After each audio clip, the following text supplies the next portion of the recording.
Halo, halo, halo. Apa khabar semua? Sihat ke? Okey, baik semua? Baik Alhamdulillah. Okey, mana kawan-kawan kita yang lain? Mana kawan-kawan kita yang lain? Di mana? Kemana mereka telah pergi? Good morning, Hana. Good morning, Humaira.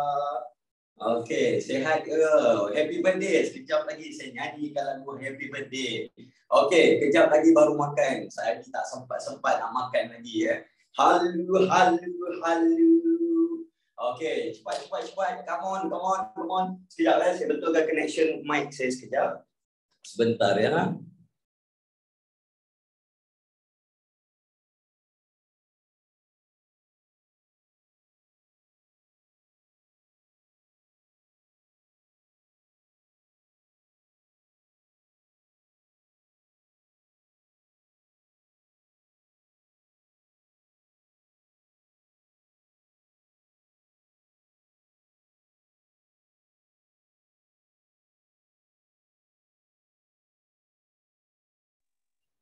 Sorry. Apa khabar semua? Sihat ke pagi ni?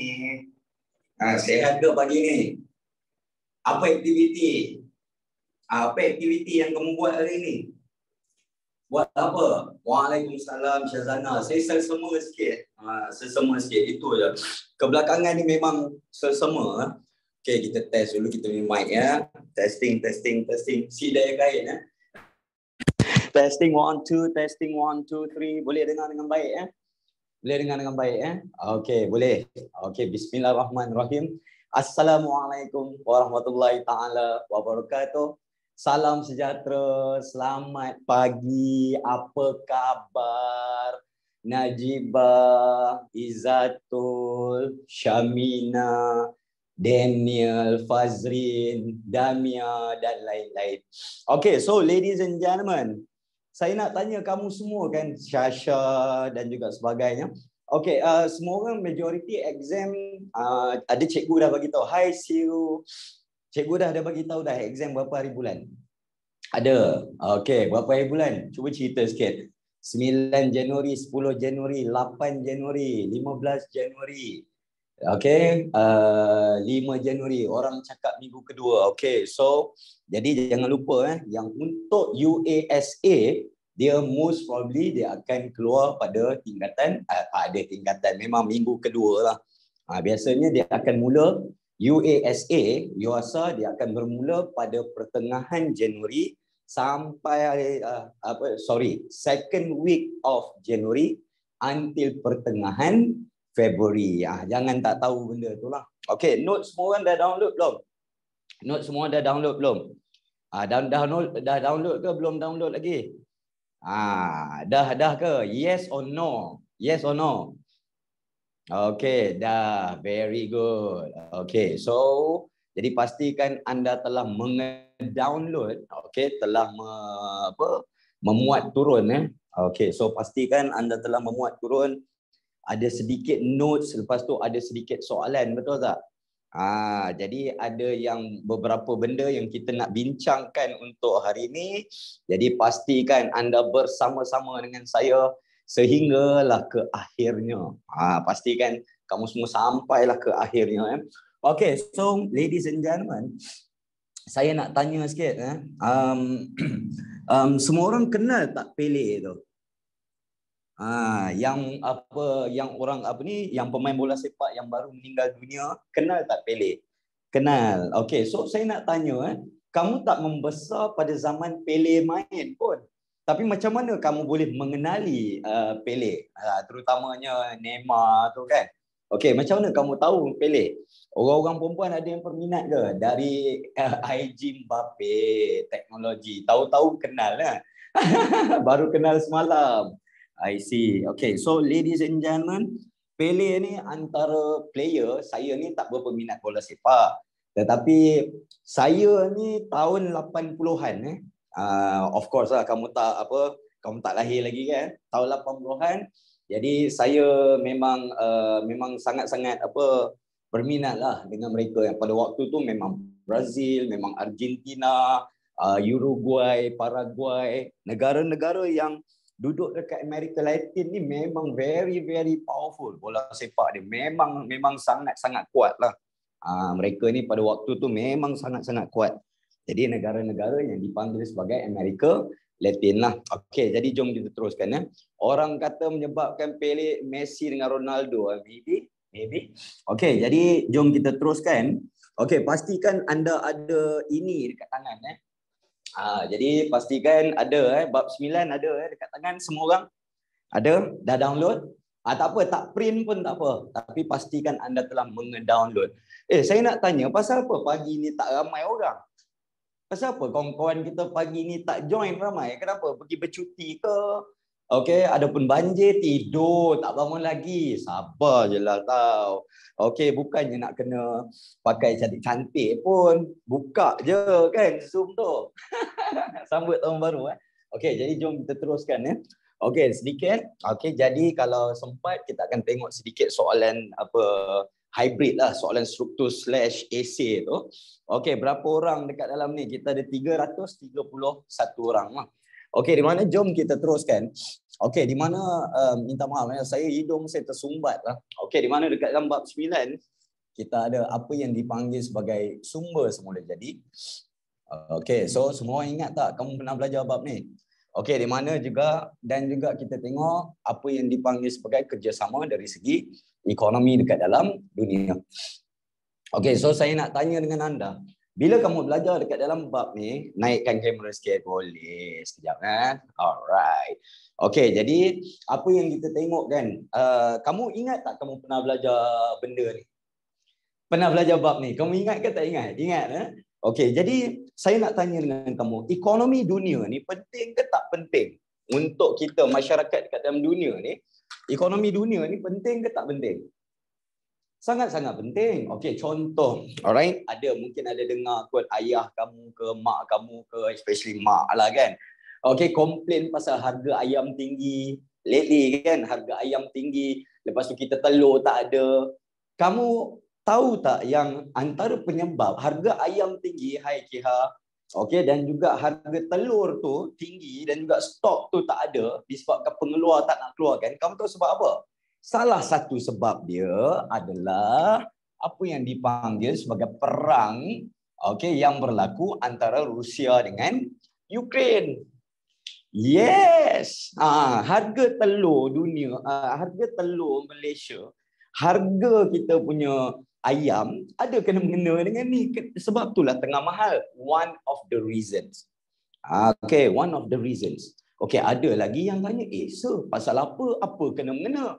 Okey, Rusia dan juga Ukraine merupakan pengeluar utama ni. Okey, so tak silap saya lah. Nombor 2, nombor 3 macam tu kot lah. Tapi top 3 lah. Okey, so kalau kamu tengok mereka ni merupakan pengeluar apa yang dipanggil sebagai bijirin utama dunia. Mereka ni pengeluar bijirin utama dunia. Especially macam apa? Gandum. Lepas tu kemudiannya jagung. Okey, so dia dua ni pengeluar utama, gandum, jagung. Ayam makan apa? Makan tak dua benda ni? Yes, ayam yang nak bertelur. Dia makan tak gandum dengan jagung ni untuk menghasilkan telur? Yes. Jadi bila berlakunya perang, maka berlakulah kenaikan apa yang dipanggil sebagai harga barangan. Yes. Ada satu lagi. Okey, selain daripada bijirin, Rusia ni merupakan pengeluar gas asli dan juga petroleum. Pengeluar gas asli dan juga petroleum utama dunia. So bila perang, mereka ni boleh tak nak salurkan gas pergi ke Eropah? Russia, banyak negara Eropah, France, Jerman, even England, mereka import gas asli dan petroleum from Russia. Jadi bila berperang, dia orang perang yang bunuh-bunuh. Yes, Farah. Mereka yang perang yang bunuh-bunuh. Okey, so apa kena-mengena kerjasama ekonomi dunia? Nampak tak?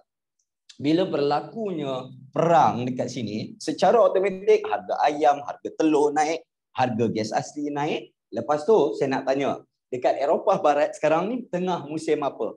Hujung tahun tengah musim apa dekat Eropah Barat ni? Musim sejuk. Jadi mereka punya heater, tahu heater, kita pakai aircon, mereka pakai heater. Heater gunakan gas asli dan gunakan apa? Petroleum. Yes, kamu nampak tak? Sebab itulah kerjasama ekonomi dekat dunia ni sangat-sangat penting untuk kita fahamkan. Dia ada kaitan kan? Tengok ayam dekat Malaysia jadi mahal. Okey, tadi ada siapa Kaisara ke Patricia tadi marah, okey, disebabkan perang yang berlaku beribu-ribu kilometer dari kita. Jadi itu yang dimaksudkan dengan kerjasama ekonomi dunia. Dia orang perang lagi, ya Nur Ain. Bulan Februari, kalau berterusan sampai bulan Februari tahun 2023, genaplah 1 tahun perang dia. Yes, genap 1 tahun perang dia. Okey, ada pula yang cakap lamanya. Come on guys. Perang Dunia Kedua Perang Dunia Kedua 1939 sampai ke tahun 1945. Lagi lama 6 tahun. Yes, yang tu kalau bulan 2 baru setahun Perang apa? Ni Perang Dunia Kedua. Tadi saya cerita pasal perang Rusia Ukraine yang menyebabkan harga barangan naik. Faham jadi World War. WW tu World War. Okay, so itulah dia jadi bahagian yang pertama, kita kena tahu dekat dalam bab ni kita kena tahu apa yang dipanggil sebagai taburan semula jadi taburan sumber semula jadi Okay, so kalau kita tengok taburan sumber semula jadi yang ada dekat dalam dunia ni, saya buat ringkas je. Notes yang ada tu. Okay, jadi kalau kita tengok contohnya, kita ada sumber-sumber semula jadi seperti apa? Kita ada petroleum, kita ada geothermal, lepas tu kemudiannya kita ada biomass, di mana kalau kita tengok kan, sumber-sumber taburan sumber semula jadi ni, dia merupakan benda yang sangat-sangat penting so kalau kita tengok kan dekat dalam notes betul ke tahun 2023 akan berlaku kemelesetan? Saya rasa kemelesetan ekonomi memang sedang berlaku sekarang ni. Memang sedang berlaku. Jadi kalau kamu tengok dekat sini, taburan sumber semula jadi utama dekat dalam dunia ni penting, sangat-sangat penting dan juga sangat-sangat memberi kesan kepada dunia kita lah. Contohnya kalau kita tengok kan taburan sumber macam apa? Petroleum tu. So contohnya kalau kita ada petroleum, yang ni pengeluar utama dia Arab Saudi lah yang kita panggil sebagai Aramco. Lepas tu kemudiannya kalau kita tengok geothermal kita mesti ada apa yang dipanggil sebagai negara Iceland. Geothermal ni dekat Iceland. Semua orang tahu tak negara Iceland ni? Tahu kan? So kamu kena ingat geothermal tu apa dia? Geothermal ialah penggunaan geyser dan juga air panas untuk generate tenaga. Jadi negara macam Iceland ni dia merupakan negara yang ada banyak gunung berapi. Jadi gunung berapi ada lava panaskan air dalam tanah. Air dalam tanah bila dipanaskan dia jadi apa? Steam. Jadi steam tu bila dia dah wujud, steam tu dia pancut, mereka letak turbine. Macam kita hidroelektrik, kita letak turbine dekat empangan, betul tak? Mereka letak turbine dekat tempat yang geyser tu. Yang air panas pancut tu. Jadi itu yang dipanggil geothermal. Geo ni maksud geografi, thermal panas. Dia tenaga alternatif, yes. Next. Lepas tu kemudiannya, yang ni saya pernah tengok. Saya pergi ke India pada tahun 2011. Saya pergi tengok biomass. Jadi dekat India, mereka ni, kamu kena tahu kan? Hot spring, yes dia. Yang geothermal ni, hot spring. Tapi hot spring dia tak bertekanan tinggi kan? Geothermal ni bertekanan tinggi. Air panas yang bertekanan tinggi. Biomass ni pula apa? Biomass ni merupakan reputan tumbuhan, reputan haiwan yang digunakan kiranya macam dia orang bahasa biasa dia peram lah sisa organik dia boleh gunakan untuk bahan bakar. Lepas tu kamu tahu kan yang daging-daging yang dijual, kamu tahu yang brand macam Alana, pernah nampak tak brand macam Alana, daging ais, daging ais kan, Alana apa lagi satu nama dia.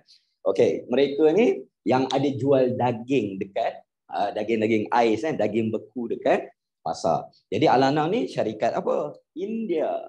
Dan juga daging tu untuk pengetahuan anda bukan daging lembu. Sebab Alana, okey, dekat India kan cow slaughter is banned. Maksudnya tak boleh tak boleh sembelih lembu. Jadi daging yang kamu beli tu merupakan apa yang dipanggil sebagai carabao.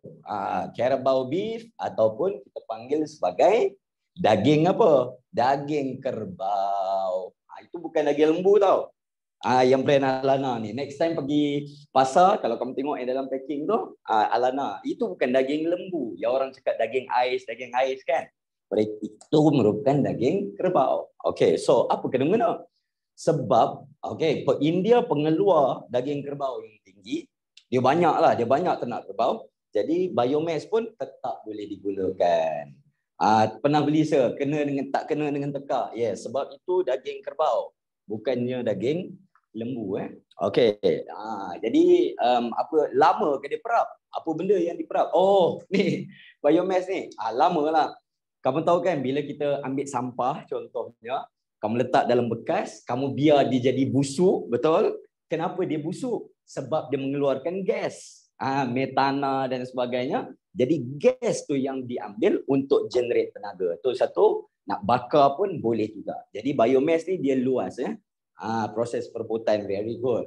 Perebutan pembakaran. Okay, so itu semua biomass. Okay, next. Seterusnya, kita tengok pula adanya gas asli. Okay, so kalau kamu tengok dekat dalam list tu, gas asli pengeluar antaranya Amerika Syarikat lah. Dekat mana? Alaska. Pernah dengar Alaska? Alaska pengeluar gas asli. Okey, lepas tu kemudiannya kita tengok dekat Belanda, kita ada pula apa yang dipanggil sebagai angin.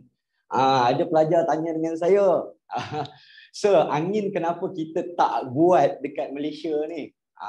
Kita tak sesuai. Sebab kita ni banyak kawasan yang berbukit bukau. Jadi negara macam Belanda, mereka kan kamu tahu kan, dia satu negara yang terletak di bawah paras laut.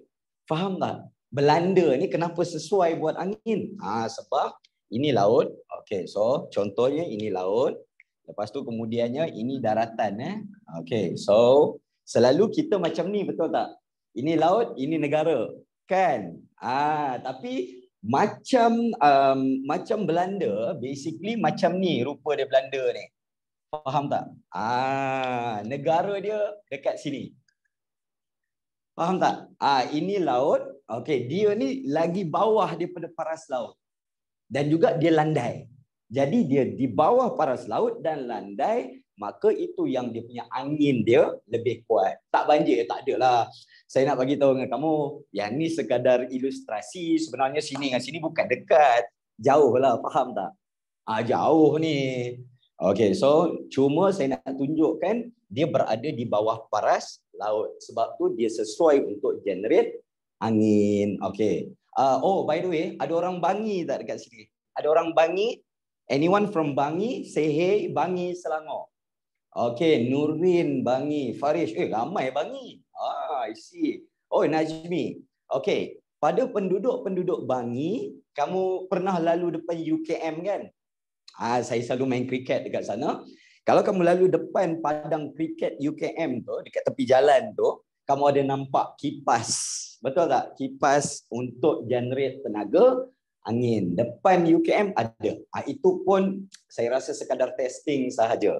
Okey, faham ya? Itu. Cuba tengok Umaira. Betul tak? Ada kipas tu kan? Itu tenaga angin lah tu depan UKM tu.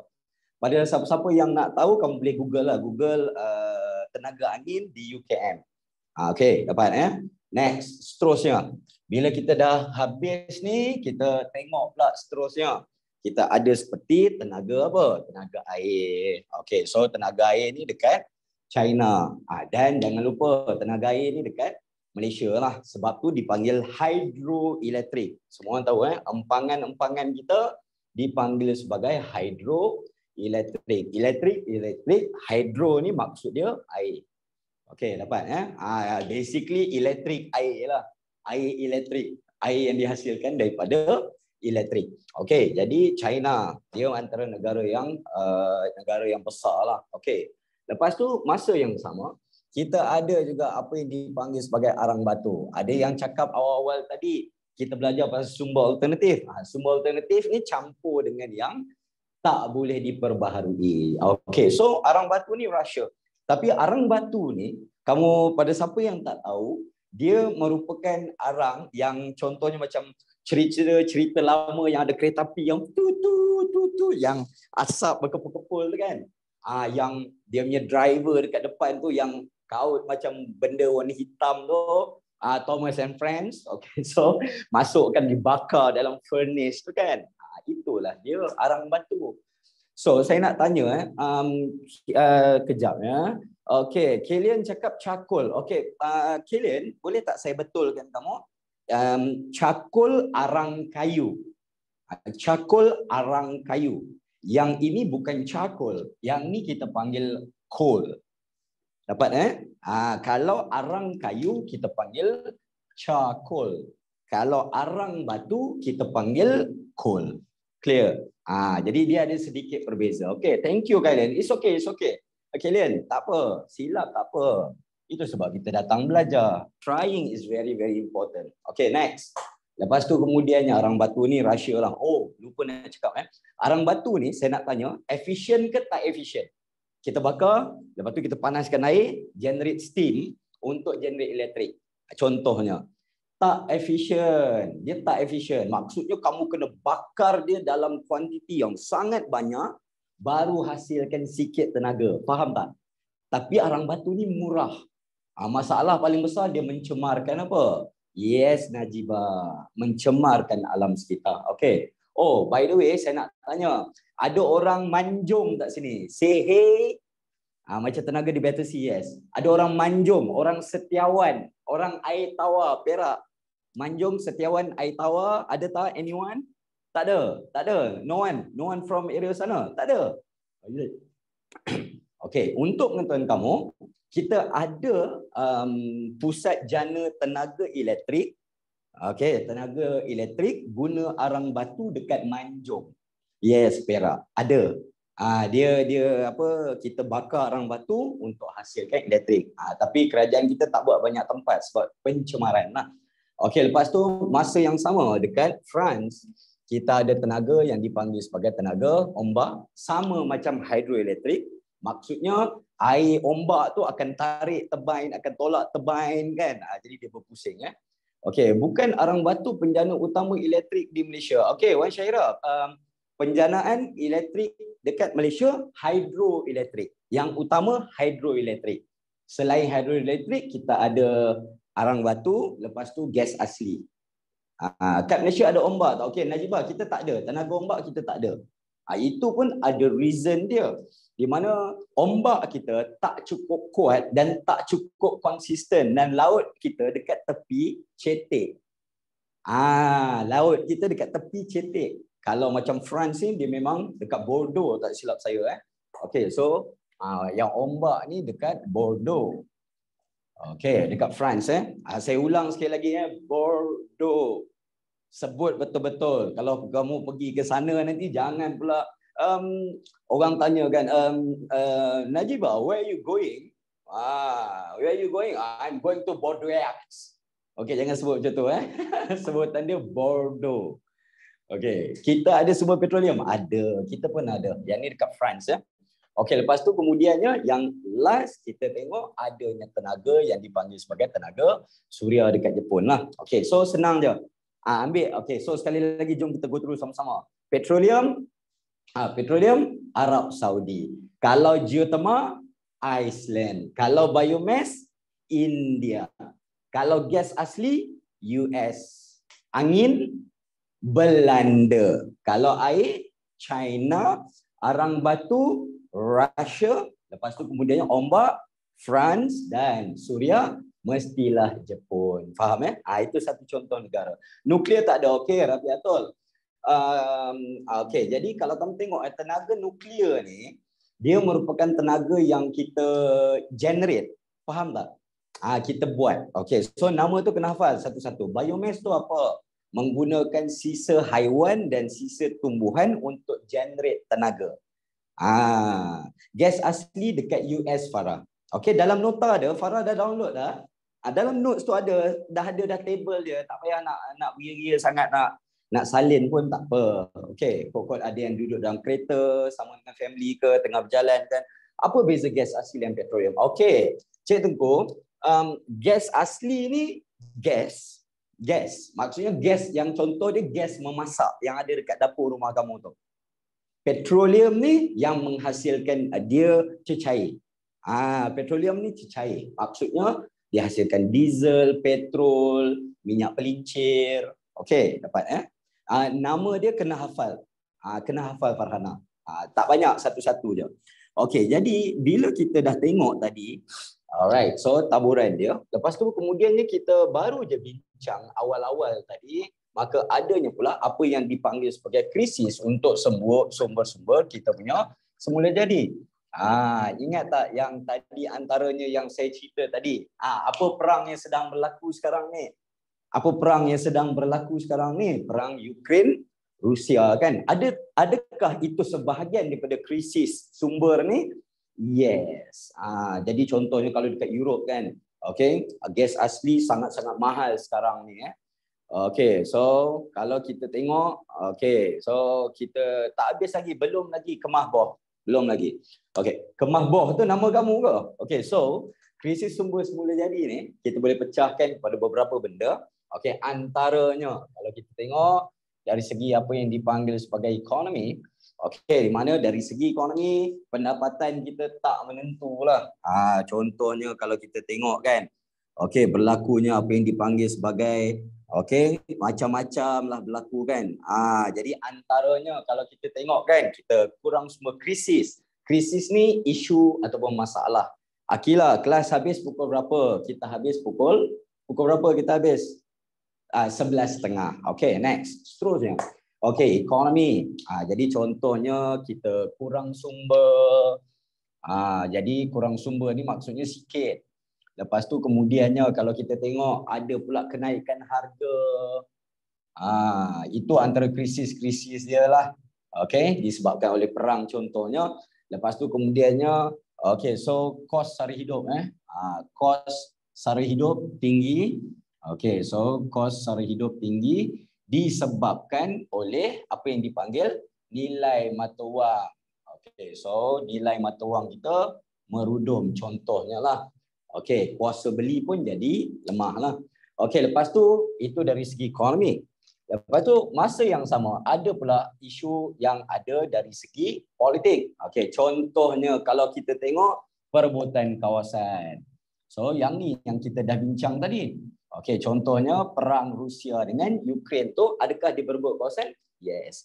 Okey, so kalau kita tengok kuasa beli tu apa? Okey, Ashraf, kuasa beli merupakan apa yang dipanggil sebagai kemampuan sesuatu masyarakat untuk membeli barangan. Itu dipanggil sebagai kuasa beli. Contohnya kalau kita tengok kuasa beli dekat Malaysia pada masa sekarang ni kuat ke lemah? Lemah. Orang tak nak berbelanja. Sebab apa? Okey, sebab nilai mata wang kita turun menyebabkan harga barang naik. Okey, so ada pula yang tanya, kenapa nilai mata wang kita turun? Okey, saya bagi dia banyak faktor, tapi antara faktor utama dia simple. Okey, kamu tahu kan yang import export. Import kita bawa masuk barang, export kita hantar barang keluar. Betul Import kita ada export. Okey, jadi kalau dia simple, saya bagi analogi yang simple Kalau kita banyak import, kita kurang ekspor, so pendapatan kita lebih tinggi ataupun perbelanjaan lebih tinggi. Jadi kalau kita banyak import, contoh kita import 10 juta, kita ekspor 6 juta, so kita ni ada lebihan ke ada defisit? Ada defisit lah 4 juta. So duit kita banyak mengalir keluar tapi yang masuk sikit, menyebabkan harga mata wang kita jadi turun. Sebabnya tak ada permintaan terhadap mata wang. Faham jadi dia itu maksud dia. Okey, yang Rusia tu kan kawasan dia rebut tu before tu kawasan siapa? Anis, kawasan Ukraine Anis. Yang menyerang ni Rusia. Ukraine dia cuma mempertahankan diri. Okey, dapat ya. Perebutan kawasan ya. Okey, jadi itu yang menyebabkan tak langsung kenaikan harga lah. Berlakulah kenaikan harga macam yang saya dah sebut tadi, kenaikan harga gas asli kan dekat Europe. Okey, so seterusnya. Kalau kita tengok kan yang ketiga. Okey, kalau kita tengok yang ketiga dari segi apa? Masyarakat. Jadi apa pula isu-isu krisis-krisis dia? Kemiskinan, kita ada kebuluran. Lepas tu kemudiannya kita ada isu-isu sosial. Okey, so contohnya kemiskinan dekat negara macam kita ni ada tak? Ada juga. Kita dah tak ekspor biji timah macam dulu. Dah tak ada dah, Najibah. Najibah, sorry. Dah tak ada. Kita dah tak ekspor biji timah dah macam dulu. Yes. Okey, ada yang tanya, "Sir, biji timah kita tak ada lagi ke?" Okey, biji timah kita masih ada. Tapi jumlah dia tak ekonomik untuk di Lombok. Kamu faham tak? Jumlah biji timah ni tak ekonomik untuk di Lombok. Mereka boleh kira. Cost very good, Fatin. Cost untuk melombong lagi tinggi dari hasil. Pandai dia. Okey, faham ya? Tapi yang zaman British dulu memang kita banyak sangat-sangat. Okey, macam dekat Sri Lanka, Faiz, macam dekat Sri Lanka meaning nilai mata wang turun. Yes, macam Sri Lanka. Jadi itu memang krisis yang teruk lah. Isu sosial ni maksudnya melibatkan masyarakat ekonomi. Maksudnya masyarakat miskin, masyarakat tak ada makanan, so kebuluran, masalah sosial, isu-isu sosial antaranya isu perkauman, bergaduh dan sebagainya lah. Okey, lepas tu kemudiannya isu yang keempat, kita ada pula isu yang dipanggil sebagai isu alam sekitar lah. Okey, jadi contohnya kalau kita tengok kualiti apa yang dipanggil sebagai kualiti alam sekitar merosot. Okey, so kalau kamu tengok kualiti alam sekitar kita merosot sekarang ni, ada tak kamu rasa macam merosot? Yes. Okey, contohnya kalau kita tengok kan, ingat tak kita selalu berlaku jerebu dekat Malaysia. Tahu kan? Jadi itu kualiti alam sekitar tu merosot lah tu. Sampaikan tahap kita nak keluar tu kan. Ingat tak tahun bila yang kita pergi sekolah pun tak boleh nak bernafas tu. Yang sangat-sangat teruk kan. Waktu kamu sekolah rendah kan. Sekolah rendah kan. 2015. Very very bad. Itu kualiti alam sekitar merosot lah tu. 2019 pun ada. 2019. Next. Lepas tu kemudiannya. Okay, ketidakseimbangan ekosistem Okay, ekosistem tidak seimbang. Sebab tu kita kena jaga alam sekitar. Okey, contohnya kamu fikir satu benda yang senang sahaja. Okey, bila kita tebang pokok balak, bila kita tebang pokok balak tengah-tengah hutan, kita semua nampak apa yang kita tebang? Satu batang pokok. Betul tak? Kita ada tak fikirkan sebatang pokok tu membekalkan makanan untuk monyet, betul? Untuk burung buat sarang dan juga berteduh. Lepas tu burung tu kemudiannya dimakan oleh haiwan yang lebih besar. Jadi sebenarnya bila kita bunuh pokok, kita bunuh binatang-binatang yang bergantung pada pokok. So bila binatang tu dah dia terjejas, maka siapa yang terjejas? Kita pun terjejas. Jadi hubungan tu terputus. Ya, Adam. Itu yang dipanggil sebagai ekosistem. Ekosistem ni hubungan antara benda hidup dengan benda hidup, benda hidup dengan benda bukan hidup. Yes, siratan makanan tu akan terjejas. So very very important. Jangan bunuh binatang. Ya, Edrisa, macam rantaian. Jangan. Ekosistem ni maksudnya rantaian. Hubungan benda hidup dengan abiotik dan juga biotik. Amboi, Faiz Nur. Saintifik gitu. Nas, ekosistem tu apa, Nas? Antibiotik pula, abiotik dan biotik. Macam Faiz Nur cakap. Abiotik ni benda bukan hidup, biotik benda hidup. Contohnya, tanah abiotik. Alright? Cacing tanah biotik. Jadi cacing tanah ni bergantung tak kepada tanah tu? Yes, itu dipanggil ekosistem. Faham ya? Hubungan benda hidup, benda bukan hidup. Okey. Next. Seterusnya. Senang je kan, Nas kan? Senang je kan? So, terima kasih. Dah ada dah kawan kita tolong sebut biotik, abiotik. Abiotik benda bukan hidup, Edrisa. Biotik hidup, abiotik, benda bukan hidup. Okay, next. Seterusnya, masa yang sama, sumber kita jadi kurang. Sumber yang berkurang. Okay, saya nak bagi contoh apa tahu? Kayu balak kita dah kurang. Interaksi benda bukan hidup dengan benda hidup. Yes, Fatin. Okay, so sumber berkurang. Contohnya, bila kita tebang pokok dekat hutan, okay, so berkurang tak bilangan pokok tu? Yes, okay. So contohnya kalau kita tengok kan, sekarang ni kalau kamu mau tengok dekat dalam Malaysia, kita punya tiang elektrik dibuat daripada simen, betul tak? Konkrit. Zaman saya membesar, tiang-tiang elektrik semua kayu. Kayu apa? Kayu cengal. Tapi sekarang ni, possible lagi tak kita nak guna kayu cengal, contohnya untuk buat tiang elektrik? Tak. Sebab sumber kita dah berkurang. Yang saya tahulah kayu cengal ni very very expensive tau. Dia orang cakap 1 meter cube 8,000 ringgit. 1 meter cube. Maksudnya ini 1 meter darab 1 meter darab 1 meter. Saiz tu 8,000 ringgit. Sekarang punya harga. Okay, next. Jadi bila dah ada taburan, ada krisis, maka kita kena tahu pula ada tak apa yang dipanggil sebagai kerjasama antara orang-orang yang dekat dalam dunia ni, masyarakat dalam dunia ni? Ada. Okay, so apa antara kerjasama yang kita kena tahu?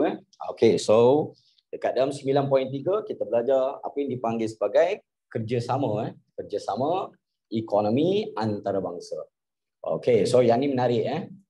Yang ni menarik. Nanti saya nak share dengan kamu.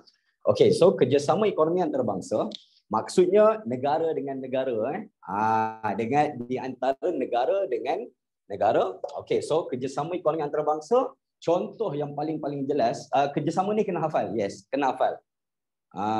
Kayu cengal tu fungsi dia apa? Dia kayu balak, Edrisa. Kayu balak. Dia digunakan untuk tiang elektrik sebab dia tahan lama.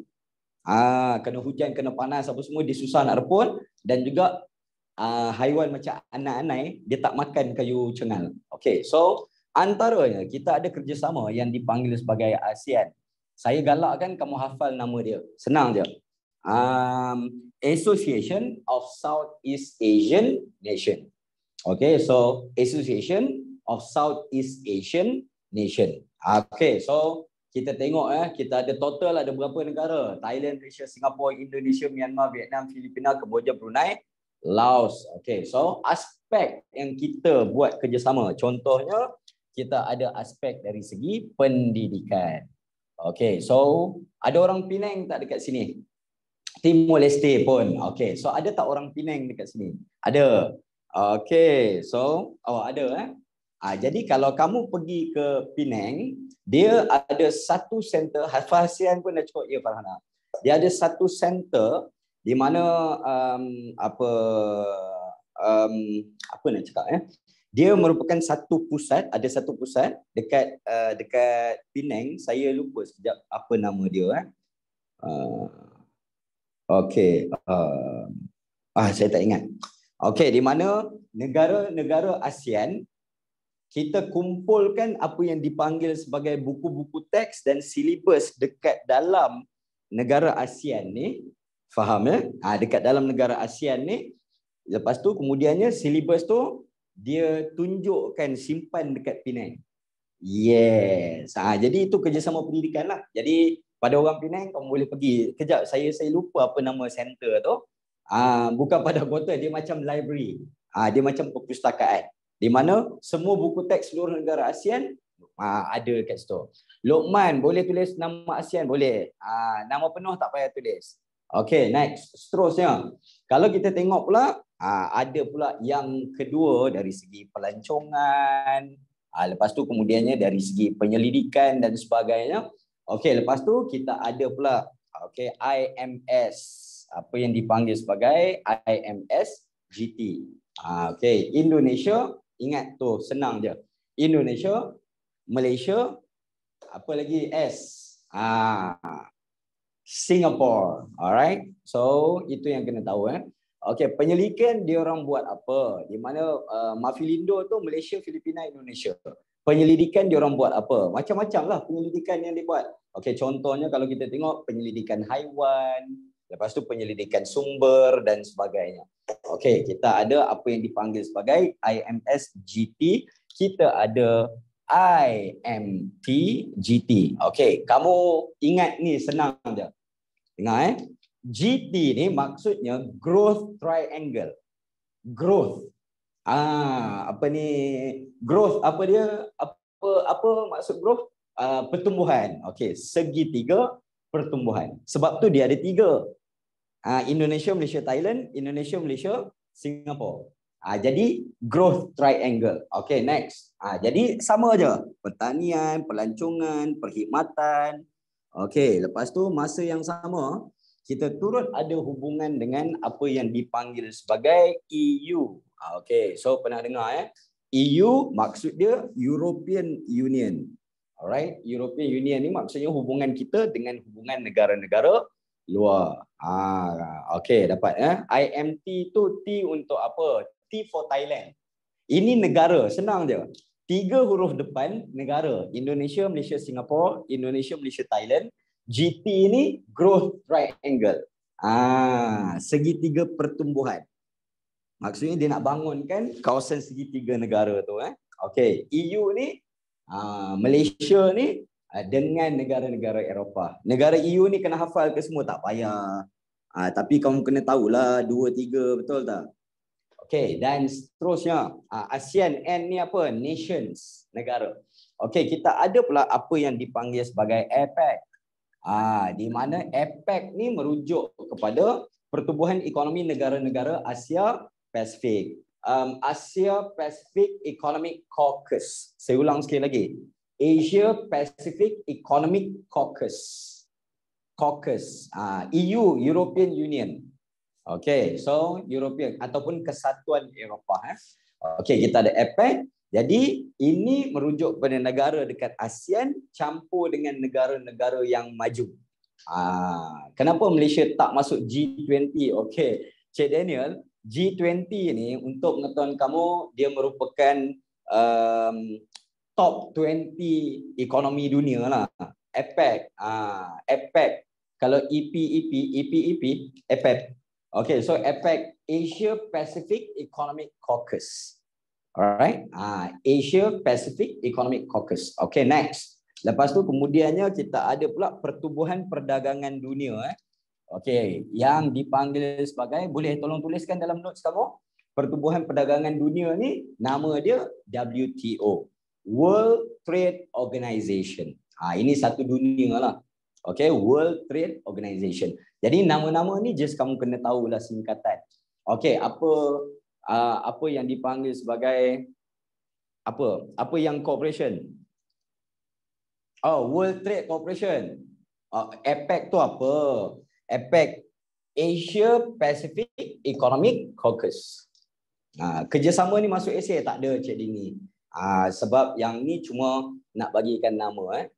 Sekali Israel cooperation. Cooperation boleh. Okay, so Asia Pacific Economic Cooperation. Okay, boleh. Okay, next. Macam aspek dia semua, at least ambil berapa? At least ambil 3 lah. Pendidikan, perdagangan, pelancongan ke. Okay, so ambil lah yang tu. Okay, contohnya. Dalam negara Asia Tenggara, apa negara yang paling popular dengan pelancongan? Negara Asia Tenggara apa yang negara yang popular dengan pelancongan? Thailand, top of the list memang Thailand lah. Singapore second kot. Okay, so itulah dia. Nama-nama ni kena tahu secara beringkas dan juga dia punya bidang-bidang yang kerjasama yang mereka telah buat. Indonesia pun banyak tapi tak sebanyak yang macam dekat Thailand. Okay. So, yang last sekali kita nak kena tahu pasal kepentingan lah. Okay, so simple je. Kenapa kita nak kena ada? Boleh saya pindah ke sana Okay, so kenapa kita nak kena ada belajar pasal kepentingan dia? Okay, simple je. Jadi bila adanya kepentingan kerjasama ekonomi, so dekat dalam 9.4 kita belajar pasal apa yang dipanggil sebagai kepentingan kerjasama ekonomi ni. Kamu kena tahu dan juga kamu kena fahamkan Okey, satu. Boleh nak screenshot. Kita adanya bekalan yang dipanggil sebagai bekalan buruh asing. Boleh tak saya nak share dengan kamu, nak tanya sikit. Ramai orang yang cakap, sir, saya tak suka lah kepentingan ni masuk esei. Yes, ini soalan esei. Yang ni very important.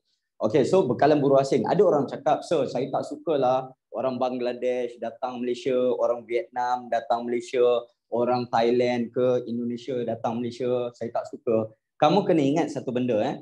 Bila negara macam kita ada buruh asing dari negara luar, itu petanda baik. Antara petanda baik. Okey, apa petanda baik? Maksudnya, kita punya ekonomi dan juga kita punya tenaga kerja dah ke arah mahir. Faham tak?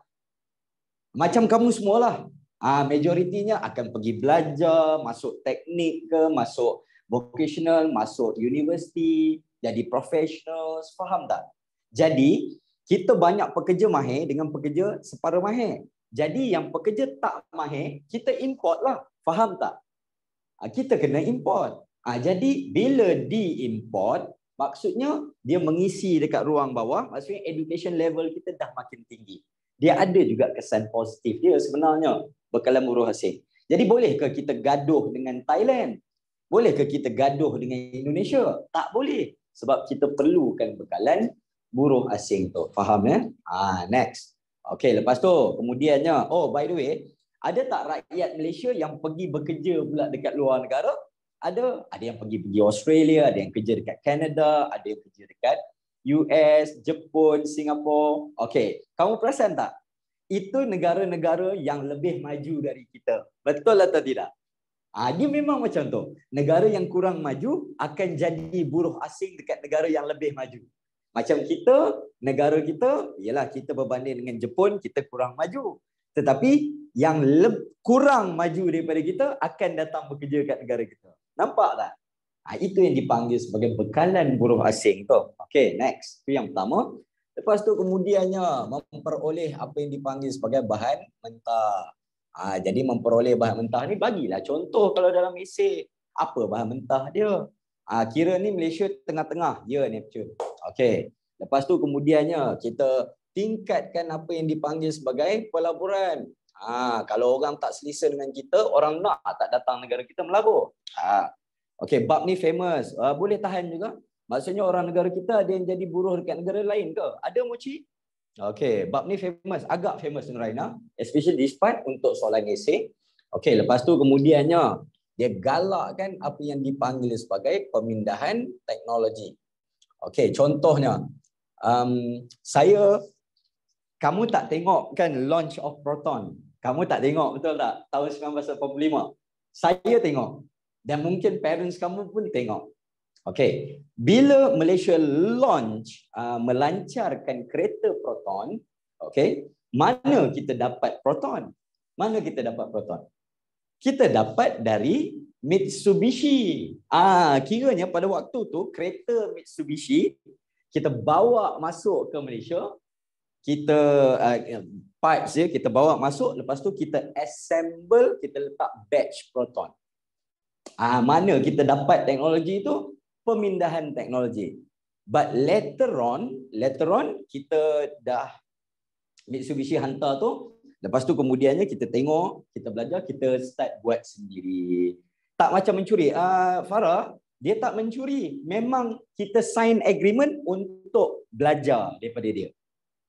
Tapi dia biasanya dia tak akan bagi yang paling canggih. Kamu faham tak, Farah? Dia tak akan bagi yang paling canggih. Faham tak? Contohnya, kalau dia ada model nombor 5, okey, dia jual teknologi yang mana? Yang model nombor 1. Faham tak? Yang terbaru dia tak akan jual. Collab. Collab atau pemindahan teknologi, kolaborasi. Mitsubishi dapat untung. Kita still Samita, kita still kena beli dengan dia. Pembelian equity itu pembelian saham. Saham, beli saham ya. Okey, kita jadi buruh kepada negara yang lebih maju daripada kita. So, kita jadi buruh mahir ke kurang mahir? Very good, mereka mato. Ada yang jadi buruh mahir, ada yang jadi buruh separuh mahir. Dua-dua ada. Ada yang buruh mahir, ada yang buruh separuh mahir. Tapi kebanyakannya Malaysia, kita buruh mahir lah. Pekerja mahir. Okey, so boleh tak cerita lebih detail tentang pemindahan teknologi sebab saya tak berapa faham. Boleh. Okey, pemindahan teknologi Okay, macam ni lah. Semua orang tahu tak Smart Tunnel? Saya nak bagi contoh. Semua orang tahu tak Smart Tunnel yang dekat KL tu? Okay, jadi Smart Tunnel dibuat oleh dua syarikat, Jerman dengan France, yang korek lubang kita, yang korek buat terowong dekat KL ni.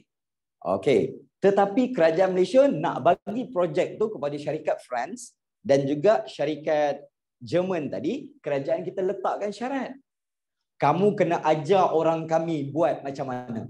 Faham tak? Jadi itu yang syarikat Jerman dan France tu, mereka gali lubang, tetapi dia kena collab dengan Gamuda. Faham tak? Gamuda ni syarikat Malaysia. Dia kena, jadi bila dia gali tu, kita punya pekerja pergi tak dekat situ? Pergi. Kita belajar tak daripada cara dia nak gali tu? Yes. So Gamuda Land, ya Kailan? Gamuda Land tu. Okay, so France dengan Germany kayak nak buat tunnel kat negara kita. Bukan nak buat tunnel, Fatin. Dah siap dah pun. Dah siap dah. Okay, dapat Okay, tu contoh je. Yang tadi Proton. Okay, dan kemudiannya, okay, kita bentuk apa yang dipanggil sebagai hubungan perdagangan. Okay, dan juga kemudiannya dah ada hubungan perdagangan. Masa yang sama, kita nak luaskan apa? Pasaran. Luaskan pasaran maksudnya kita nak jual kepada orang lain lah. Kalau negara kita tak cukup kan, tak cukup saja. Pernah masuk Smart Tunnel sekali. Macam syarikat kereta di Malaysia, sama macam desain kereta di JPN, boleh dikira pemindahan teknologi ke? Yes, boleh. Okay, kenapa dia buat kat negara kita? Kenapa tak buat dekat negara dia? Very good. Kenapa dia buat dekat negara kita? Najibah, kamu maksudkan kereta ke yang tunnel tu? Terowong tu. Kenapa banyak infrastruktur dekat Malaysia, banyak syarikat luar negara tunnel? Sebab kita panggil untuk buat tu. Okey, dia macam ni. Kenapa banyak infrastruktur dan tunnel tu mereka yang bina? France, Jerman, mereka ada teknologi tu untuk gali terowong. Sebab dia teknologi yang tinggi. Kita tak ada equipment, kita tak ada knowledge, kita tak ada. Jadi kita terpaksa panggil mereka. Terowong-terowong yang ada dekat Malaysia semua syarikat luar yang buat. Kenapa buat tunnel? Ada bukit, contohnya kalau dekat highway yang macam utara selatan, ada bukit kita nak tembuskan. Okey. Manakala yang Smart Tunnel tu untuk apa? Banjir dekat KL. Alright, dapat Okey, so maksudnya kita bayar sambil belajar. Yes, betul. Pemindahan teknologi kita bayar sambil belajar. Very good. Siapa yang cakap tu? Bayar sambil belajar. So, jadi semua terowong kat negara Malaysia ni? Ya.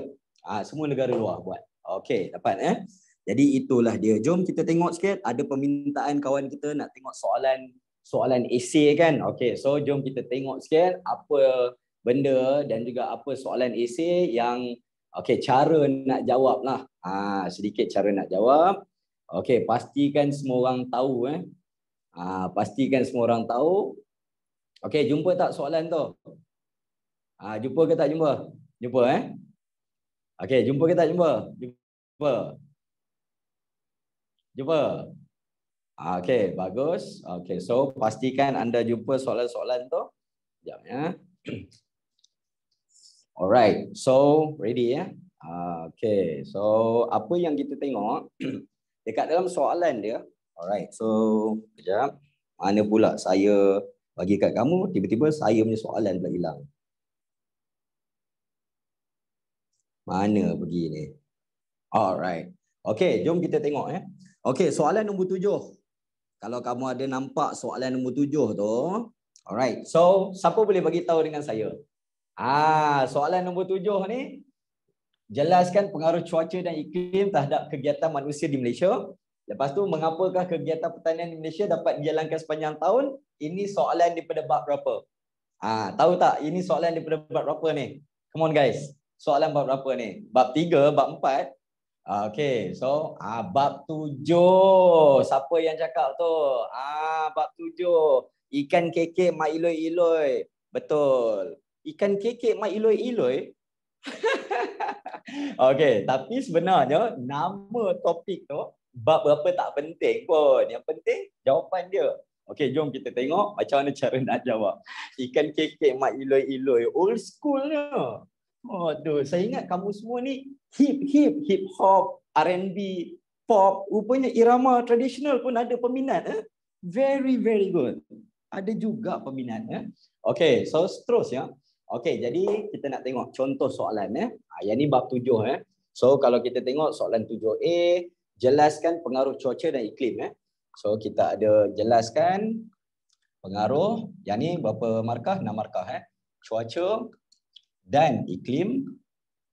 Okey, terhadap kegiatan manusia di Malaysia. Jadi nak screenshot yang dekat tepi. Okey, boleh. Yang ni, tak apa. Sekejap lagi kita ada peluang untuk screenshot. Okey, so terhadap iklim, terhadap kegiatan manusia. Okey, so kegiatan manusia di Malaysia. Itu yang pertama. Kegiatan manusia di Malaysia. Lepas tu kemudiannya soalan yang kedua. Yang ni berapa markah? 6 markah. Lepas tu kemudiannya kalau kita tengok mengapakah kegiatan pertanian dapat dijalankan sepanjang tahun. Okey, so yang pertama dulu. Jadi kalau kamu tengok yang soalan yang 6 markah ni, saya sangat-sangat mencadangkan kepada anda. Saya mencadangkan kepada anda. Okey, pastikan kamu tahu dan juga pastikan kamu tengok betul-betul soalan ni. Dan juga kamu fahamkan dia. Okey, so kalau kamu tengok kan, yang paling penting jelaskan pengaruh yang apa yang dipanggil sebagai pengaruh cuaca dan juga iklim terhadap kegiatan manusia, apa yang saya cadangkan kamu buat. Okey, so kamu pecahkan kepada kita punya kegiatan dulu. Faham pecahkan kegiatan kita dulu. Okey, so jom kita conteng-conteng dulu. Pastikan bila buat esei conteng-conteng dulu. Satu, kita ada jalankan aktiviti apa? Pertanian. Conteng dekat tepi dulu. Betul? Lepas tu kemudiannya kita ada apa? Balak. Betul? Contohnya. Lepas tu kita ada perikanan. Tulis dulu dekat tepi. Lepas tu, masa yang sama, kita ada pula pelancongan. Okey. Lepas tu, banyak lagi lah. Kita ada industri. Okey, so kalau untuk soalan yang 6 markah, penternakan, perdagangan dan juga yang lain-lain. Okey. So, kalau 6 markah macam ni, sekurang-kurangnya kamu ambillah 4 poin. Faham tak? Ambil 4 poin daripada sini, lepas tu kamu terangkan. Okey, contohnya okey, saya ambil yang pertama, saya ambil kegiatan pelancongan lah. Okey, sebagai contoh okey, so kegiatan pelancongan, kamu tulislah kegiatan pelancongan dapat dijalankan sepanjang tahun. Cerita sikit. Sepanjang tahun. Okey, semua nampak tak? Jadi setahun, sepanjang tahun kerana jadi explain lah iklim Malaysia panas dan lembap sepanjang tahun. Okey, faham lepas tu kemudiannya contoh, contoh aktiviti ialah seperti mendaki gunung. Contoh mendaki gunung. Okey. Tidak dapat, namun tidak dapat dijalankan jika berlaku hujan lebat. Okey, nampak tak macam mana saya kembangkan? Saya tak faham soalan. Okey, so soalan dia jelaskan pengaruh cuaca dan iklim terhadap kegiatan manusia. Cerita dia macam ni. Kan saya jot down dekat bawah ni contoh kegiatan dekat Malaysia. Faham Yang ni contoh-contoh kegiatan. Okey, so kamu ambil lah. Pertanian terangkan satu, industri terangkan satu, pelancongan terangkan satu. Faham tak? Okey, cuba kamu tengok ni Okey, main point dekat point nombor 1. Okey, yang mana satu main point? Yang warna apa? Hitam, biru atau merah? Main point dia, isi utama. Yang isi utama. Warna hitam. Faham tak? Kegiatan pelancongan. Okey. Apa huraian dia? Huraian dekat mana? Okey, huraian yang warna biru. Semua orang boleh follow tak? Kilian boleh follow tak? Boleh Okey, so manakala kita tengok dekat mana saya letakkan contoh warna merah. Faham tak? Kamu ambil lah 3 poin ke 1 poin kamu buat macam ni. Lepas tu next point. Nak buat lagi satu. Okey, jom kita pilih. Okey. Boleh tak kalau saya pilih tadi pelancongan, saya nak pilih pula aktiviti apa? Okey, pengangkutan lah industri. Okey, boleh juga. Industri ni macam very straightforward lah industri ni kan. Okey, so boleh tak ambil pertanian? Kita ambil pertanian. Okey, so saya ambil satu lagi pertanian. Boleh ya? Okey, so kegiatan pertanian pula. Boleh sikit lagi. Kegiatan pertanian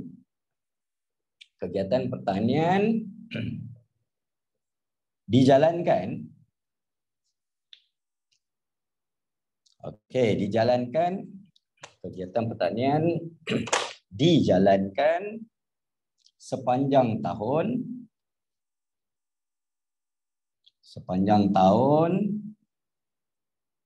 Okey, so kerana jumlah hujan,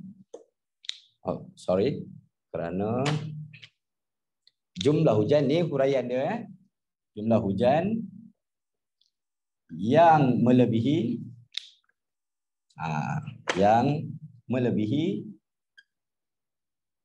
2,600 mm setahun. 2,600 mm setahun. Okey, nampak tak warna biru huraian, betul? Okey, lepas tu contohnya. Alright. Contoh kegiatan pertanian.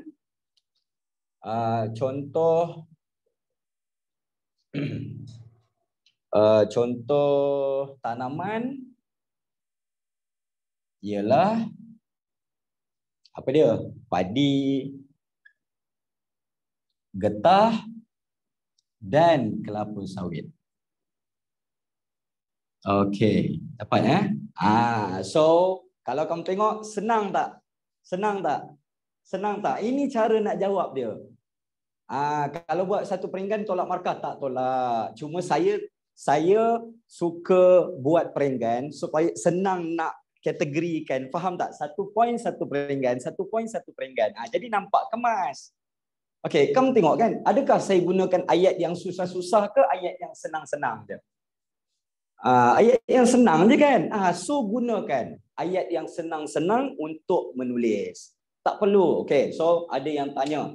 Okey, kalau kita tengok kan, yang ni berapa markah? Okey, so kalau kamu tengok yang ni baru 4 markah sebenarnya. Sebab yang ni dikira 1, yang ni 1. Okey, so yang ni 1, yang ni 1. So berapa markah? Ini soalan Kak Ros, jenis esei ke? Ya, jenis esei. Kalau buat faktor balak tu guna sebab hutan berseleran baik dan terima hujan yang banyak, boleh kan? Boleh Samita, boleh. That is a very good point. Perikanan macam mana? Okey, perikanan kamu ceritalah. Perikanan, okey, kita jalankan sepanjang tahun tapi dekat mana? Dekat pantai barat. Pantai timur boleh tak sepanjang tahun? Tak boleh. Ceritalah pantai. Okey, kegiatan perikanan sepanjang tahun di pantai barat Semenanjung. Namun di pantai timur Semenanjung pada musim tenggujuh tak dapat dijalankan perikanan. Lepas tu boleh tak kalau kamu nak tambah sikit? Oleh sebab itu aktiviti nelayan di pantai timur menjalankan aktiviti seperti membaiki pukat. Ada kan kita belajar membaiki pukat, buat keropok, buat ikan masin. Boleh tak jadikan sebagai huraian? Bolehlah. Baiki kapal. Itulah yang dipanggil huraian. Faham ya? Kalau kamu tak ada contoh, tak ada idea untuk contoh, tambah huraian. Faham ya? Kalau tak ada contoh, kamu tambah huraian. So, okey, boleh dapat full mark, kena tambah lagi 1 point. Faham ya? Kalau untuk 6 markah, tambah 1 lagi point. So, kamu pilihlah perikanan. Tapi buat benda yang sama. Siapa nak screenshot, silakan. 5, 4, 3, 2, 1. Okey, dah. Okey, ada yang nak screenshot sana? Dah salin. Very good. Okey, so dekat sini. Okey, untuk pertanian, pembalakan, huraian sama tak apa, boleh. Tapi buat mochi bezakanlah sikit. Okey. Silakan. 5 4 3 2 1. Okey. Both sides. Sekali semua. Nak cincot dua-dua boleh. Huraian tak dikira. Okey. So kegiatan pelancong tu dah kira satu markah ke? Yes. Kegiatan no. Kegiatan pelancongan mesti dengan kenapa dia datang. Baru dapat full mark. Faham tak? Kegiatan pelancongan tu kenapa? Sebab iklim kita yang sesuai. Itu baru kira satu markah. Faham ya? Setakat kamu sebut kegiatan pelancongan tak dapat. Sebab baca soalan dia. Jelaskan pengaruh. Betul tak? Kalau kamu tulis pelancongan saja, kamu dah jelaskan ke belum jelas lagi? Belum jelas lagi. Faham tak? Jadi pelancongan combine dengan warna biru baru satu markah. So kiranya satu peringgan ni 2 markah. So 6 markah nak tulis berapa peringgan? Ini ya Kilian. Ini baru 4 markah Kilian.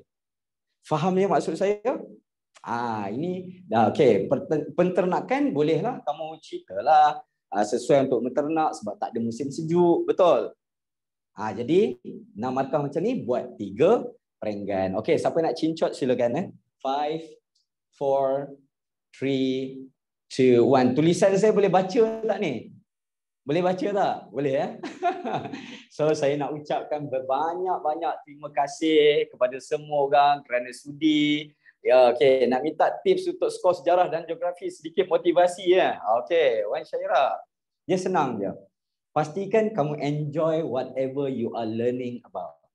Saya ulang sekali lagi. Pastikan anda seronok dengan apa yang kamu belajar. Kamu pasti akan berjaya tanpa perlu berusaha tak bertidur malam. Faham tak maksud saya? Enjoy your lessons. Please, enjoy. Jangan belajar dengan terpaksa. So hopefully saya berjaya mengenjoykan kelas kamu lah. Okay, so jaga diri baik-baik. Saya sentiasa doakan anda. Okay, so ada isu, ada masalah, boleh. Okay, nanti insyaAllah kita akan bertemukan lagi. Saya sentiasa doakan anda tapi kena usaha.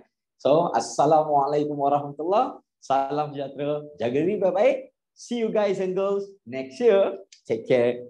Bye-bye.